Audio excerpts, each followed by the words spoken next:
Hello everyone, we are Team 3 and our topic is about the bell curve. Before getting to the technical stuff, let's watch an example.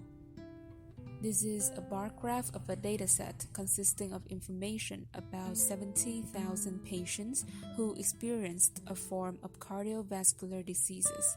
As we can see, the data records most patients' height fall between 155 to 170 centimeters.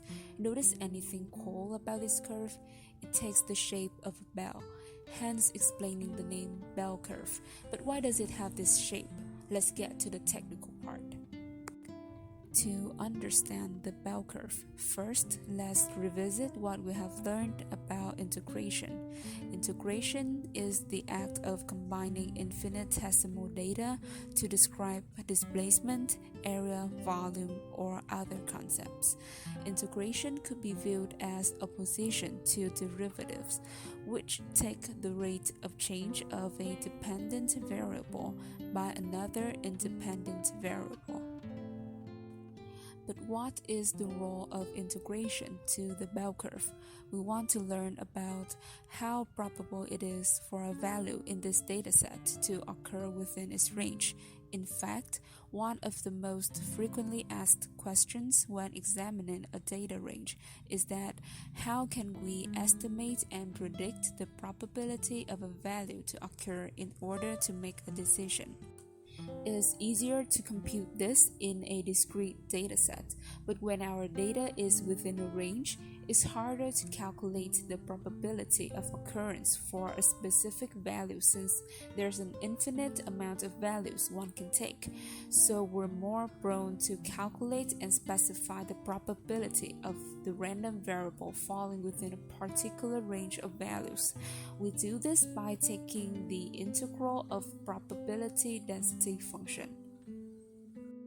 The probability density function has this format. Since the probability of a specific value to occur is 0, we calculate probability by adding up the sum over a subset around that value, which is integration. Hence, the probability density function must both be non-negative so that its integral is non-negative, and it must integrate to 1.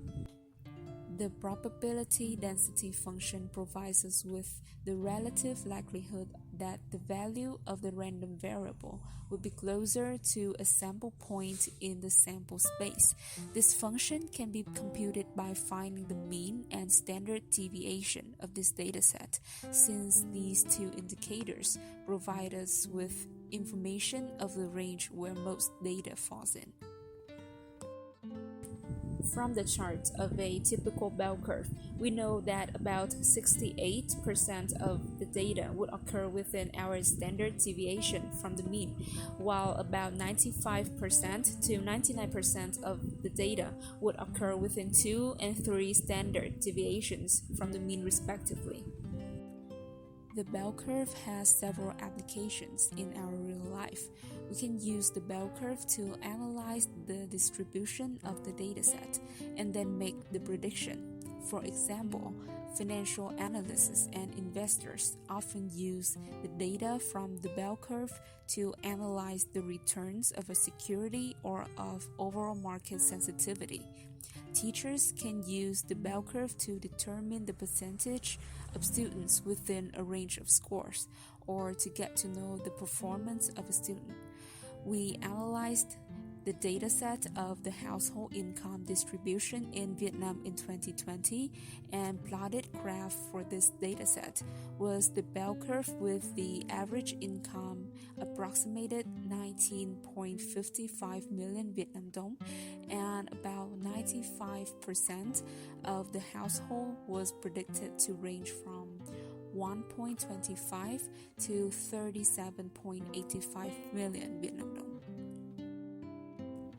Topic of probability and statistics has a lot of applications in real life.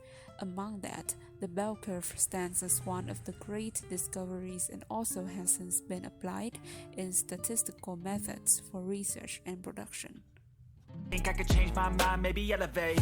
Living life, every day, late at night, not okay. All I want